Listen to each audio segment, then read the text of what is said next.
The Daxamite soldier's skull crunched sickeningly as Jack's power armor crushed the alien's head to pulp, green blood splattering across the human's silver chestplate. Jack strode purposefully towards the Galactic Council chamber doors, the normally pristine white floor slick with Daxamite blood and ichor. 3 months of brutal Daxamite invasion had reduced Earth to rubble and slaughtered billions. But no matter how many humans the Daxamites killed, more always rose up with a berserker fury the aliens could not comprehend. The council guards moved to block Jack, but stepped aside, mandibles clicking nervously, as the blood-soaked human ambassador glared at them with barely contained rage. Jack kicked open the chamber doors with a bang.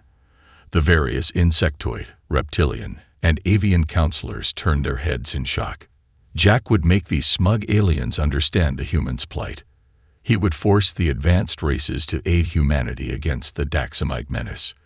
The alternative, Earth's fall, and the extinction of the human race was unthinkable. The counselors would help us, or by God, they would reap the whirlwind and learn too late why no one in the galaxy fucks with humanity. James crouched behind a crumbling concrete wall, his heart pounding in his chest. The acrid smell of smoke and burnt flesh hung heavy in the air. In the distance, the guttural clicks and screeches of the Daxamite invaders echoed through the ruined city streets. He checked his rifle for the 100th time, ensuring the magazine was full. Satisfied, James turned to his team, their faces smeared with grime and determination. "All right, listen up," he whispered, his voice rough from days of fighting. "Intel says there's a Daxamite command center 2 clicks north of here. It's heavily guarded, but if we can get inside, we might be able to find out what these bastards are planning." Sarah, his second in command, nodded grimly. "We'll need to move fast and quiet. They outnumber us 10 to 1. James grinned humorlessly. "Since when has that ever stopped us? We've been giving these bugs hell for weeks now. They thought they could just waltz in and take our planet. They've got another thing coming." The team moved out, sticking to the shadows and debris. They knew these streets like the back of their hands, every alleyway and collapse building a potential hiding spot or ambush point. As they neared the command center, James signaled for the team to halt. Daxamite guards patrolled the perimeter, their insectoid bodies clad in shimmering exoskeletons. "Michael, you're up," James whispered. The sniper nodded, settling into position. His rifle cracked twice and 2 Daxamites dropped, ichor splattering the ground. "Move," James hissed, and the team surged forward. They dispatched the remaining guards with ruthless efficiency, their bullets finding the weak points in the aliens' armor. Inside the command center, chaos erupted as the humans stormed in, guns blazing. Daxamite technicians screeched in alarm, scrambling for cover.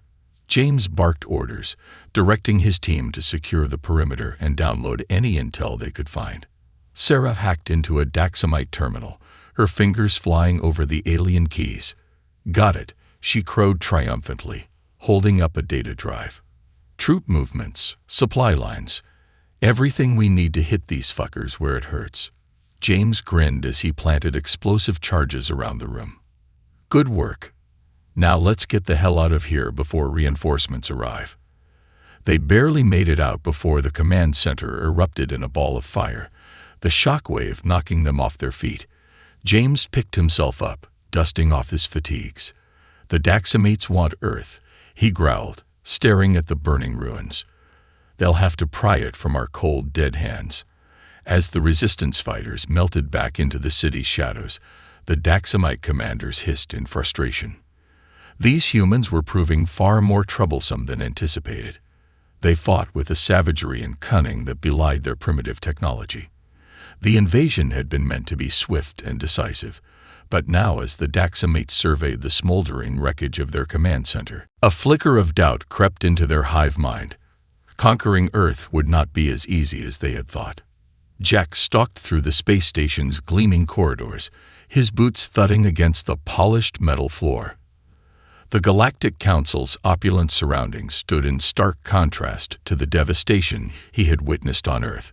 The sleek, curved walls and high arched ceilings seemed to mock the suffering of his people. He approached a delegation of insectoid aliens, their compound eyes glittering in the artificial light. "Ambassador," he called out, his voice echoing in the cavernous hall. "A moment of your time." The insectoids chittered amongst themselves, their antennae twitching.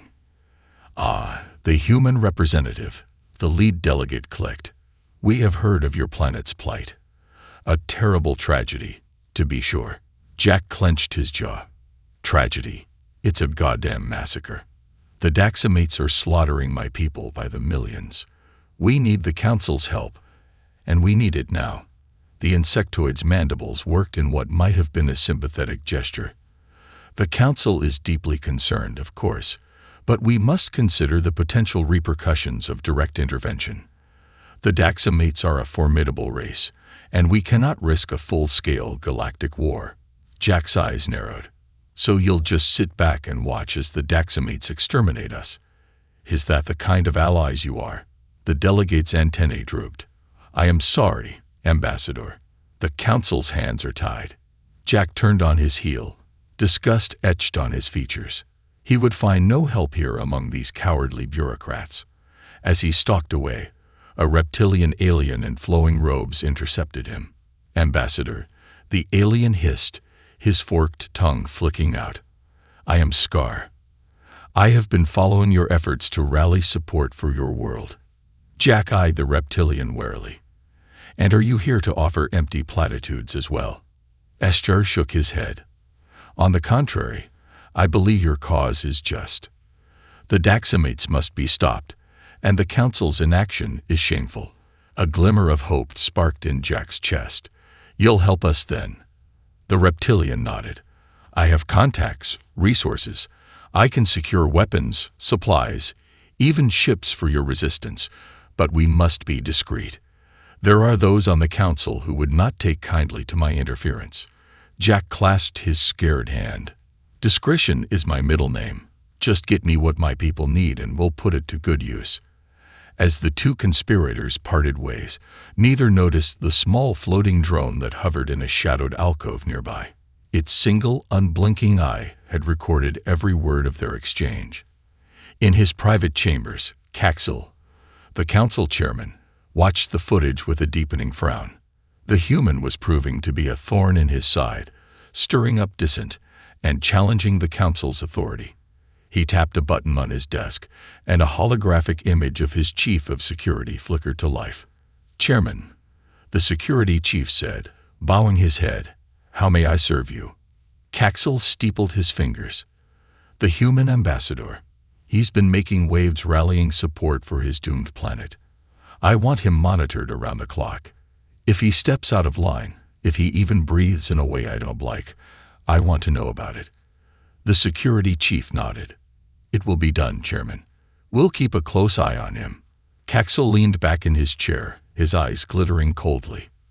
The human would learn the price of defying the Council. One way or another, he would be brought to heel.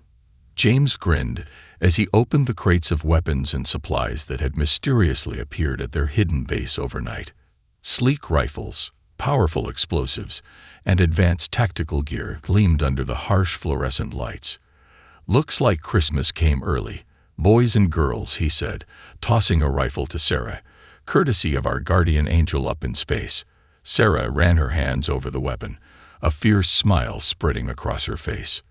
"With these, we can finally take the fight to those Daxamite bastards." James nodded, his eyes gleaming with determination. "Damn right. It's time we showed them what happens when you mess with humanity." Over the next few weeks, the Resistance launched a series of devastating attacks against the Daxamites. Supply depots exploded in balls of fire, communication relays crashed to the ground in sparking heaps, and Daxamite patrols found themselves ambushed at every turn. But James had his sights set on a bigger target, the Daxamite mothership that loomed over the Earth like a malevolent shadow. If they could take that out, it would cripple the Daxamite command structure and throw their whole invasion into disarray. He gathered his team around a battered table, a holographic display of the mothership rotating slowly above it.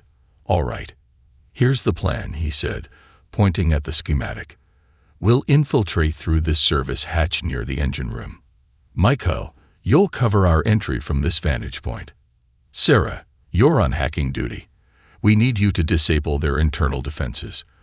The rest of you, we're going straight for the reactor core. We'll plant the charges and blow this thing sky high." The team nodded grimly, their faces set with determination. They knew the risks, knew that this could easily be a one-way trip, but they also knew what was at stake, the fate of their entire species. The assault on the mothership was chaos incarnate. Alarms blared as the humans breached the hull, Daxamite soldiers swarming to intercept them. Gunfire filled the corridors, the acrid scent of smoke and burning insectoid flesh choking the air. But James and his team pushed forward with single-minded focus, cutting down any Daxamite that stood in their way. Sarah's hacking skills proved invaluable. Doors slamming shut on pursuing alien soldiers and defense turrets, suddenly switching allegiance to mow down their former masters. In the heart of the mothership, James planted the charges on the reactor, sweat dripping down his face as he armed the detonator. "Time to go," he yelled, and the team raced for the extraction point, dodging energy blasts and leaping over the corpses of fallen Daxamites.